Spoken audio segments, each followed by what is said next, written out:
देखें gas laws आज हम पढ़ेंगे, तो इसके अंदर नंबर 1 लॉ हमारे पास कौन सा होता है? Boyle's law. ये इजी टॉपिक है, लेकिन इसको हम थोड़े अच्छे तरीके से पढ़ लेंगे। भाई बॉयल्स लॉ क्या होता है?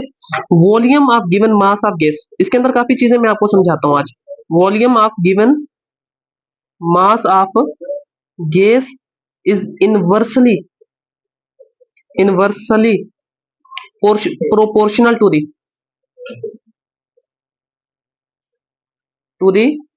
pressure is called Boyle's law. Volume of given mass of gas is inversely proportional to the pressure. देखो एक होता है इनवर्सली, एक होता है डायरेक्टली। डायरेक्टली क्या होती है? कोई चीज आप बढ़ाते हैं तो वो बढ़े, ठीक है, कम करते हैं तो कम हो। इनवर्सली क्या होता है? एक चीज बढ़ाएंगे तो दूसरी चीज क्या होगी? कम होगी।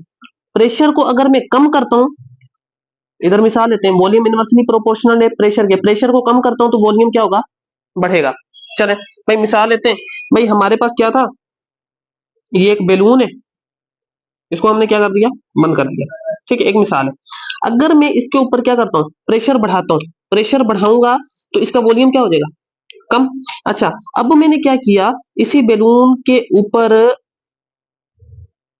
प्रेशर को लगाया था पहले, अब प्रेशर को मैंने कम किया, जैसे ही कम करूंगा तो इसका वॉल्यूम क्या हो जाएगा? बढ़ जाएगा। तो ये हमारे पास क्या है? Boyle's law. और बॉयल्स लॉ के अंदर कौन कौन सी चीजें कांस्टेंट रहती हैं? Provided temperature constant. मैं आपको इसके बारे में कुछ चीजें बताता हूं अभी। टेम्परेचर कांस्टेंट, इधर हमें टेम्परेचर क्या रखना पड़ता है? कांस्टेंट। इधर मैं आपसे एक सवाल पूछता हूँ, ये टेम्परेचर कांस्टेंट। आप कहते हैं कि बॉयल्स लॉ हमने पढ़ा है, volume of given mass of gas is inversely proportional to the pressure, ठीक है, ऐसे ही पढ़े। भाई आपको मैं कहता हूँ कि एक बच्चा है, ये इसने क्या किया? ये बैलून है इसके पास, और बैलून के अंदर ये क्या भर रहा है? एयर भर रहा है, ठीक है। आप मुझे बताएं, जैसे बैलून के अंदर एयर भरेगा तो इस बैलून का वॉल्यूम बढ़ेगा? आप कहेंगे सर बिल्कुल बढ़ेगा, वॉल्यूम बढ़ा। आप मुझे बताएं कि इस गैस के मॉलिक्यूल इसके अंदर बढ़ेंगे? गैस के मॉलिक्यूल बढ़ेंगे तो गैस के मॉलिक्यूल इसकी मेम्ब्रेन के ऊपर, बैलून की मेम्ब्रेन के ऊपर प्रेशर बढ़ाएंगे? आप कहेंगे सर बढ़ाएंगे। आपको कहूं कि मैं जैसे जैसे गैस के मॉलिक्यूल और बढ़ा रहा हूं तो वॉल्यूम बढ़ रहा है, साथ में इसके क्या बढ़ रहा है? प्रेशर। आपने तो पढ़ा है कि वॉल्यूम और प्रेशर इनवर्सली रिलेटेड है, इधर तो वॉल्यूम भी बढ़ रहा है और साथ में प्रेशर भी बढ़ रहा है, तो इधर तो बॉयल्स लॉ हमारा क्या हो गया? फेल हो गया। मैं आपको समझाता हूँ इसका आंसर क्या होता है। मैं देखो, बॉयल्स लॉ क्या कहते हैं? Volume of given mass of gas. इधर देखो गिवन मास, ये नहीं समझाते लोग। देखो गिवन मास मींस क्या होता है? मास भी कांस्टेंट हो, मास भी क्या हो? Constant. Volume of given mass of gas inversely proportional to the pressure, जिसके ऊपर मास और टेम्परेचर दोनों क्या हो? कांस्टेंट। अब आप मुझे बताओ कि जब आप इस बैलून के अंदर एयर भर रहे थे, क्या उसका मास कांस्टेंट था या मास बढ़ रहा था? भाई आप कहेंगे मास इसमें सर क्या हो रहा है? बढ़ रहा है। जैसे जैसे गैस के मॉलिक्यूल एंटर कर रहे हैं वैसे वैसे मास इसका बढ़ रहा है, तो मास बढ़ रहा है तो बॉयल्स लॉ तो एप्लीकेबल होता है उसके ऊपर जिसके ऊपर मास कांस्टेंट हो। अगर मास इसका, इस बैलून का आप मुझे बताएं मास कांस्टेंट है ना, तो इसके ऊपर प्रेशर बढ़ाऊंगा तो इसका वॉल्यूम क्या हो जाएगा? कम। अभी मैंने प्रेशर बढ़ा दिया, इधर भी कांस्टेंट है, इसको क्या कर दे? कांस्टेंट है, प्रेशर बढ़ा दिया, अब प्रेशर कम करूंगा तो वॉल्यूम क्या हो जाएगा? बढ़ जाएगा। तो मास कांस्टेंट होना चाहिए, उधर बॉयल्स लॉ एप्लीकेबल होता है, ये याद रखनी है आपने बात। अब थोड़ी सी डेरिवेशन है वो कर लेते हैं। भाई volume of given mass of gas inversely proportional है किसके? प्रेशर के, provided mass and temperature constant. Directly proportional को हटाता हूं तो क्या आ जाता है हमारे पास? इधर कांस्टेंट के, और अपान में क्या आ जाएगा? पी। भाई इसको ना थोड़ा सा मैं बता देता हूँ। भाई इसको ऐसे लिख सकते हैं हम, वॉल्यूम 1/p। इसको आगे चलते हैं, डायरेक्टली प्रोपोर्शनल को हटाया के मल्टीप्लाई बाय 1/p। के 1 से जरब करेगा, कोई फर्क पड़ेगा क्या? कुछ भी नहीं, के अपान पी। भाई के 1 से जरब करेगा तो के ही रहेगा ना, 10 को 1 से जरब कर दो, 100 को 1 से जरब कर दो, कोई फर्क नहीं पड़ेगा। तो वॉल्यूम बराबर है के अपान पी। पी और वी आपस में मल्टीप्लाई कर रहे हैं, इस तरफ आएंगे तो डिवाइड करेंगे, पीवी इज इक्वल टू के क्या है? इधर कांस्टेंट है। इसकी दूसरी डेफिनेशन बॉयल्स लॉ की हमारे पास क्या बनेगी? पी और वी मल्टीप्लाई कर रहे हैं, इस मल्टीप्लीकेशन को बोलते हैं प्रोडक्ट। देखो इधर, product of product of product को मल्टीप्लीकेशन करते हैं, कहते हैं product of pressure and volume is equal to, इधर क्या आ जाएगा? Is equal to, is equal to constant constant quantities quantities constant quantities provided mass and temperature constant. Mass and temperature, इधर मास और टेम्परेचर दोनों कांस्टेंट होते हैं। इसके बाद बॉयल्स लॉ की हमारे पास क्या आती है, डेरिवेशन आती है, उसको हम नहीं करेंगे, एमडीकेट का लेक्चर है, तो उसका आंसर हमारे पास क्या आता है, P1 V1 is equal to P2 V2। अगर इसके अंदर हमें P1 चाहिए तो V1 इधर मल्टीप्लाई कर रही है, परली तरफ जाके क्या करेगी, डिवाइड करेगी, तो इधर P2 V2 divided by V1, ये फार्मूला बन जाएगा। अगर मुझे P2 चाहिए तो ये V2 इधर मल्टीप्लाई कर रहा है, तो इस तरफ आकर क्या करेगा, डिवाइड करेगा। ठीक है, तो ये बातें आपने याद रखनी, ऐसे फार्मूला आप बना सकते हैं। ठीक है, इसके बाद बॉयल्स लॉ का हमें ग्राफ ग्राफ बहुत लाजमी है हमें समझना। भैया मैं आपको दोबारा समझा देता हूँ। अगर P1 हमें चाहिए तो V1 इधर मल्टीप्लाई कर रहा है, परली तरफ आकर इसने क्या करना है, डिवाइड करना है। अगर मुझे P2 चाहिए तो V2 इधर मल्टीप्लाई कर रहा है, इस तरफ आकर डिवाइड करेगा, ये वैसे ही रहेगा ना। अब इधर हम देखेंगे ग्राफ्स ऑफ बॉयल्स लॉ, इसको बड़े तरीके से समझना है, ग्राफ्स ऑफ बॉयल्स लॉ। ठीक है, मैं देखो इधर बॉयल्स लॉ का ग्राफ क्या है, और ये हमने ग्राफ कौन सा देखना है, V versus P graph, V versus P graph. ठीक है, देखें आप मुझे बताएं, ये graph V versus P graph, ये ग्राफ कुछ ऐसा होता है। आज मैं आपको समझाता हूँ कि ये ग्राफ ऐसा क्यों है आखिर। इस कर्व को हम क्या बोलते हैं, हाइपरबोला।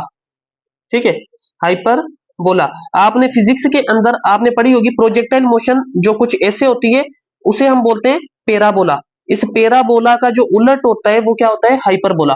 पैराबोला का उलट हाइपरबोला।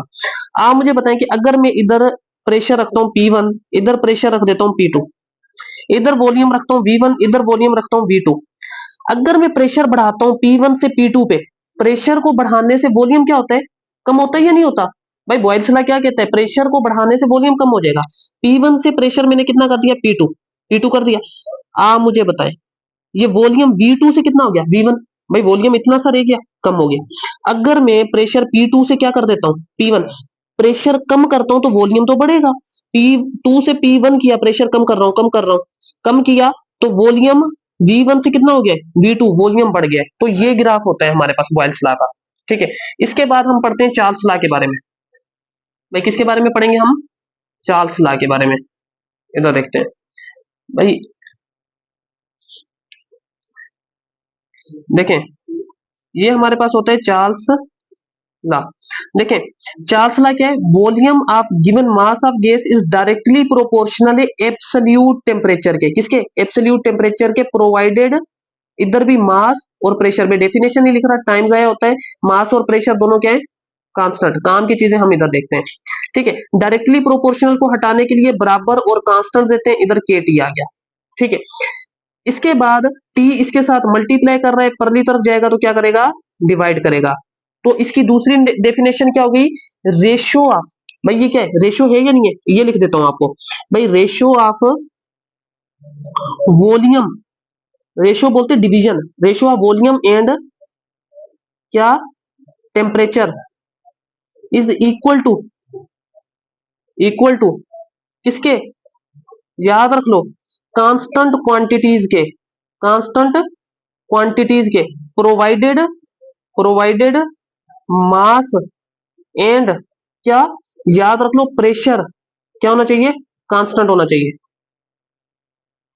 ठीक है, इसके बाद हम क्या करते हैं, इसकी एक डेरिवेशन देख लेते हैं, डेरिवेशन नहीं देखेंगे सॉरी, इसका फार्मूला देख लेते हैं। हमारे पास बॉयल्स लॉ का जो बनता है V1 over T1, V2 over T2, ये हमारे पास क्या होता है, फार्मूला होता है। अगर मुझे V1 चाहिए तो T1 इधर क्या कर रहा है, इसके साथ मल्टीप्लाई कर रहा है, इसके साथ क्या कर रहा है, डिवाइड, परली तरफ जाएगा तो जिसके साथ डिवाइड कर रहा है उसके साथ क्या करेगा, मल्टीप्लाई। T1 V2 के साथ डिवाइड कर रहा था, इधर आकर मल्टीप्लाई कर रहा है, T1 T2 के साथ मल्टीप्लाई कर रहा था, इधर आकर क्या करेगा, डिवाइड करेगा। ये T1 और T2 क्या कर रहे हैं, इधर अब डिवाइड कर रहे हैं, T1 और V2 क्या कर रहे हैं, अब मल्टीप्लाई कर रहे हैं। तो ऐसे हमारे पास क्या बन जाती है, ये इक्वेशन बन जाती है। इसके बाद चार्ल्स लॉ का हम क्या देखते हैं, ग्राफ देखते हैं। भाई क्या देखते हैं, चार्ल्स लॉ का graph, graph of Charles law. ठीक है, ग्राफ ऑफ चार्ल्स लॉ। चलते हैं आगे, चलते हैं हम ग्राफ ऑफ चार्ल्स लॉ। भाई देखो हमारे पास ये क्या होता है, इस एक्सिस पे टेम्परेचर होता है, V वर्सेस T ग्राफ लिख सकते हैं हम, V वर्सेस T ग्राफ। ठीक है, इधर हम किसको रखेंगे, वॉल्यूम को, इधर हमने किसको रखा, टेम्परेचर को।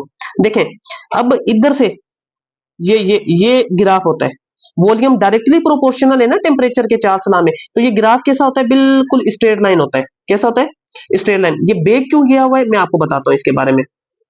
देखो इधर जो टेम्परेचर होता है 0 डिग्री सेंटीग्रेड, इसी को बोलते हैं 273 केल्विन, इसी को बोलते हैं 32 फ़ारेनहाइट।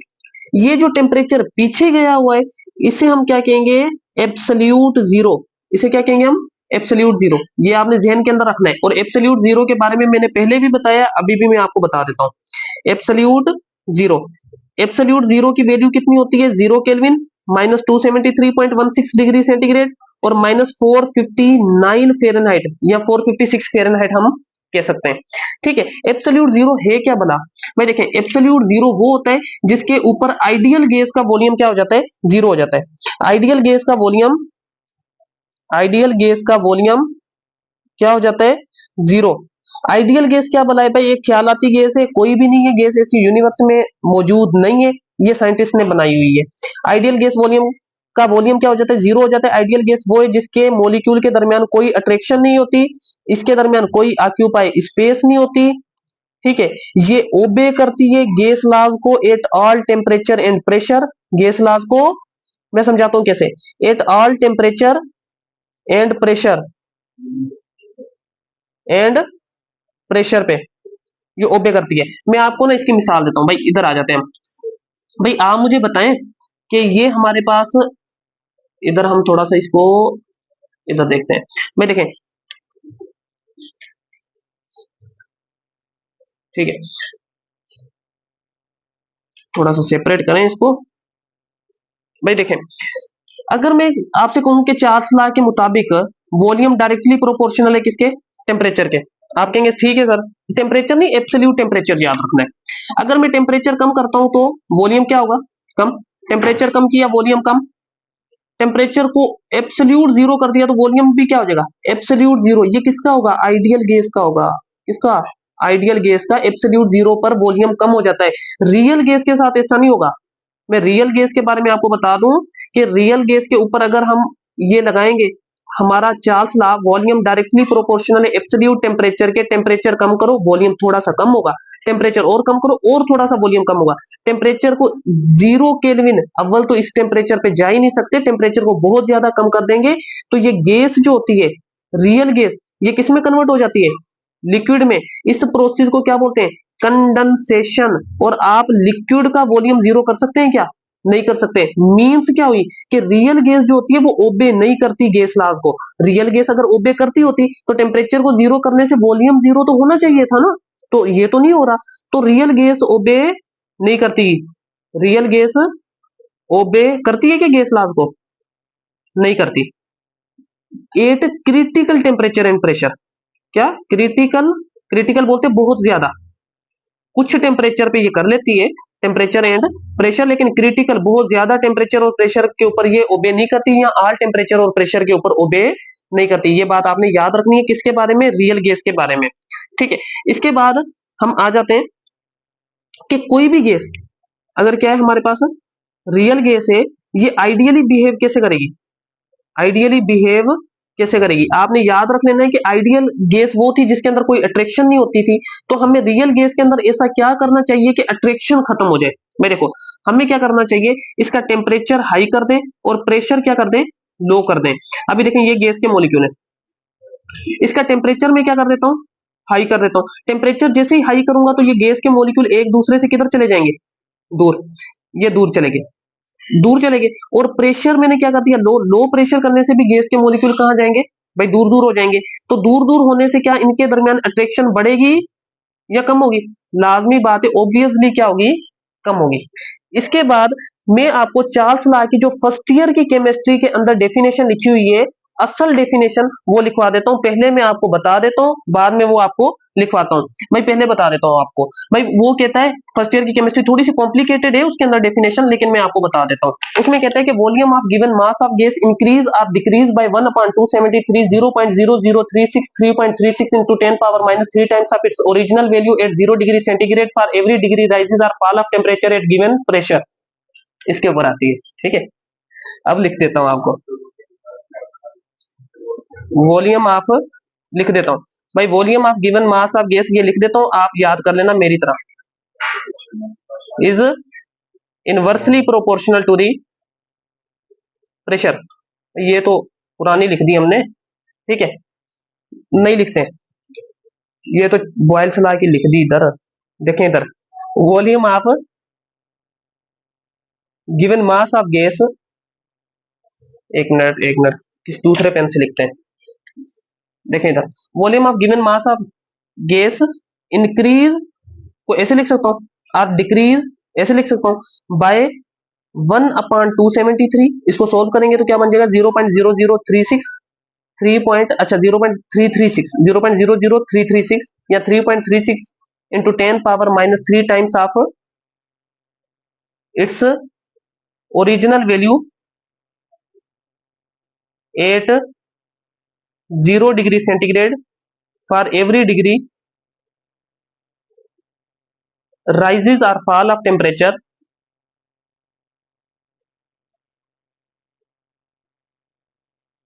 at given pressure। ठीक है, ये हमारा चार्ल्स लॉ हो गया इधर। इसके बाद एवोगेड्रोस लॉ और दूसरे लॉ हम बाद में पढ़ते हैं।